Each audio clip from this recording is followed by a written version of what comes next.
Bon, la première chose que j'essaie de favoriser chez les étudiants, c'est l'entraide. Je trouve que comme étudiante, j'ai vécu l'expérience, puis c'est très bénéfique pour les étudiants.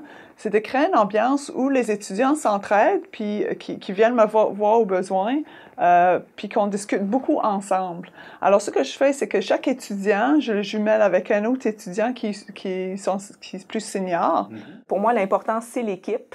Ce n'est pas mon laboratoire. Dans le laboratoire, il y a beaucoup d'entraide. Les stagiaires postdoctoraux vont superviser les étudiants gradués. Les étudiants gradués supervisent aussi des étudiants au premier cycle. C'est aussi dans la façon qu'on gère l'interaction entre les étudiants. Il ne faut jamais qu'un étudiant sent qu'il ne peut pas s'exprimer, puis des étudiants qui sont un peu plus gênés que d'autres. Alors, c'est d'encourager ceux qui sont un peu gênés de s'exprimer, les encourager dans leurs réponses, dans leur questionnement, puis c'est ça, de faire en sorte que tout le monde a leur place dans l'équipe. Généralement, on écrit en équipe. Puis c'est intéressant de voir l'intégration des commentaires de chacun pour améliorer le texte, trouver des mots plus justes, mieux articuler la pensée. C'est un travail d'équipe et le résultat, c'est un accomplissement de groupe dont on est tous fiers.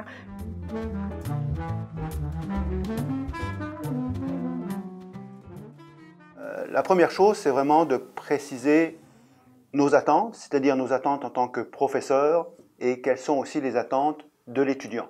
Mais je pense au début, il faut que les attentes soient claires des deux bords. Alors, le plan de formation, ça aide beaucoup avec ça. De vraiment écrire et préparer un document qui décrit comment ça va se passer, c'est quoi je m'attends d'eux, c'est quoi eux, ils s'attendent de moi aussi, parce qu'eux, ils ont un style d'apprentissage qui leur est particulier, puis il faut que je respecte ça.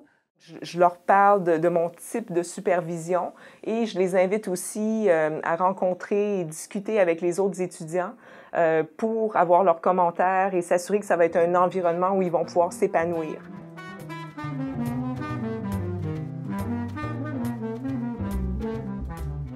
La relation est beaucoup une relation de respect. L'étudiant qui va travailler sur un projet de recherche subventionné ne doit pas être considéré comme une main-d'œuvre bon marché et une personne qui va contribuer à l'avancement de la carrière du professeur.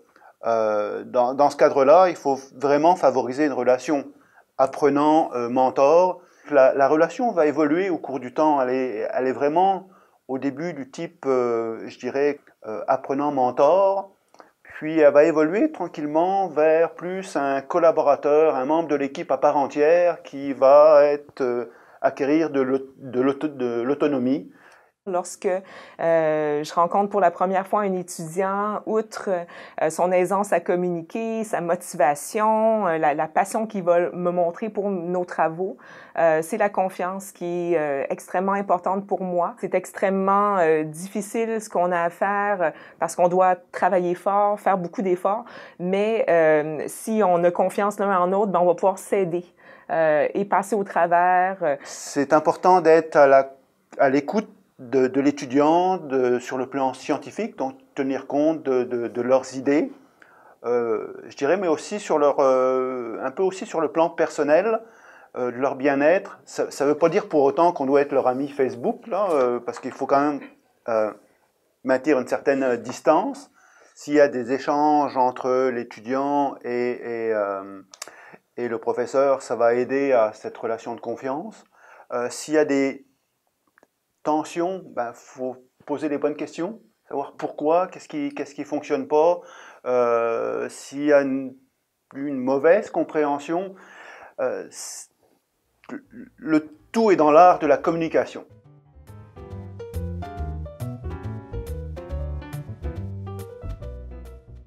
L'autre chose que j'essaie de favoriser dans mon encadrement, c'est l'enthousiasme pour le projet de recherche. Et la façon que je fais ça, bien, au début, je leur offre différentes opportunités de choisir des sujets de recherche, des projets. J'essaie de jumeler ça avec leur expertise de base et avec leurs intérêts et leur but de carrière. J'essaie tout le long de leur parcours de leur montrer l'importance de ce qu'ils font puis l'aboutissement. Pour mettre plus ça en lumière, je les jumelle toujours avec un clinicien qui aide beaucoup à leur faire comprendre l'importance de clinique de ce qu'ils font. Moi, ma porte est toujours ouverte. Les étudiants sont encouragés à venir quand ils ont besoin d'aide, puis venaient juste échanger pour l'interprétation de leurs résultats, etc. Ce qui est le grand défi, c'est d'avoir un équilibre entre les soutenir puis les laisser un peu aller pour qu'ils deviennent indépendants.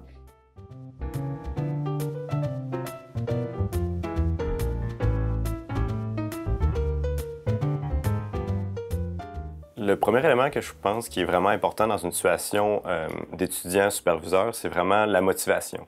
Ça, c'est un élément qu'on voit dès le début quand on rencontre un futur potentiel superviseur, où est-ce on voit que la personne est engagée envers nous, où est-ce qu'elle veut nous faire grimper vers une carrière. Parce qu'une personne qui investit sur nous, qui veut nous faire voyager, développer des nouvelles techniques, bien c'est de quoi qui nous garde motivés, je dirais, parce que peu importe comment ça va bien ou mal dans notre projet, bien on a tout le temps notre superviseur qui est là pour nous dire « Oui, mais vois le bon côté, vois ce que tu as fait de bien, puis travaille là-dessus afin d'amener ça vers la réalisation de ton projet. » Quand on est au plus bas, où est-ce que tu n'as rien qui marche, mais c'est pas nécessaire de se faire redescendre encore plus. Le but, c'est de faire remonter afin de pouvoir recommencer.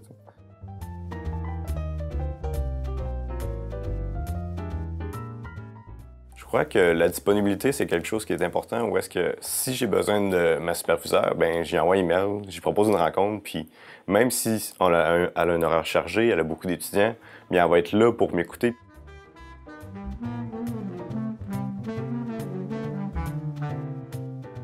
Moi, les chercheurs qui m'ont le plus, que j'ai le plus apprécié, c'est ceux qui démontrent une grande connaissance de leur domaine. Si moi, il y a des trous dans ma formation où est-ce que j'ai besoin de savoir des choses sur mon projet, mais je peux aller la voir, puis elle va dire « Mais lis ça, vois ça, puis sinon, ben il y a cette équipe-là qui travaille là-dessus. »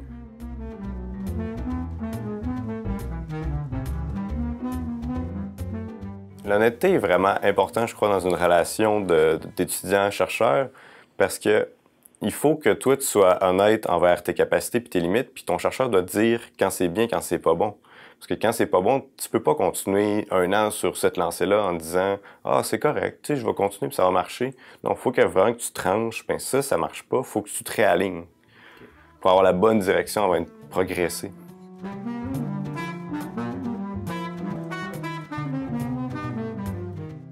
En tant qu'étudiant, on a tous des chemins, des trajectoires différentes.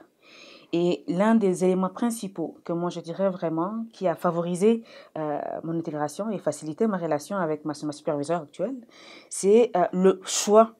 C'est vraiment le magasinage premier de se connaître d'abord en tant qu'étudiant et aller chercher à connaître qui est le professeur avec lequel je vais m'associer. C'est vrai, au premier abord, on s'en va vraiment vers des thématiques qui nous intéressent, mais en plus, une relation entre deux thèses, que ce soit la maîtrise ou le doctorat, ça prend plusieurs temps. C'est une question d'enseignement et d'échange, et il est très important de savoir donc avec qui on va travailler.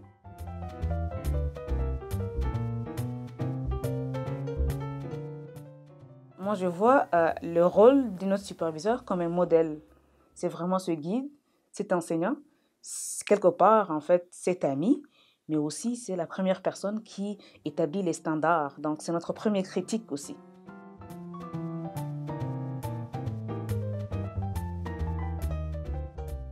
La directrice ou le directeur est capable, en fait, d'identifier automatiquement s'il y a quelque chose qui ne va pas. Un exemple très concret, c'est comment les cours se passent. Si la dimension relationnelle manque, on se retrouvait dans un cadre vraiment très rigide où l'ouverture, l'échange n'est pas équilibré. Mais quelque part, les directeurs, en étant toujours cette personne-là qui dirige, ça c'est vraiment rappeler aussi l'étudiant à l'ordre lorsqu'il le faut, sans pour autant perdre aussi le côté relationnel et humain.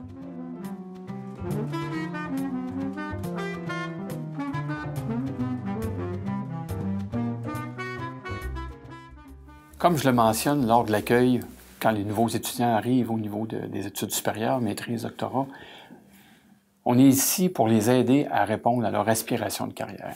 Oui, l'obtention du diplôme, c'est important, mais ça va leur permettre de réaliser leurs rêves au niveau professionnel. On a mis en place un outil qu'on appelle le plan de formation. Le cheminement des étudiants au cours de leurs études supérieures nous tient vraiment à cœur. Et ça, c'est un outil de communication et qui permet, entre l'étudiant et son directeur de thèse ou de mémoire, d'assurer aussi un suivi, puis tout au long du déroulement de leurs études.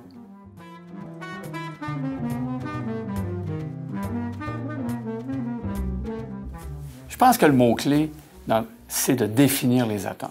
C'est important que le professeur définisse les attentes envers l'étudiant, mais c'est aussi très important que l'étudiant définisse ses attentes, du type d'encadrement et qu'est-ce que pour lui semble être le plus approprié.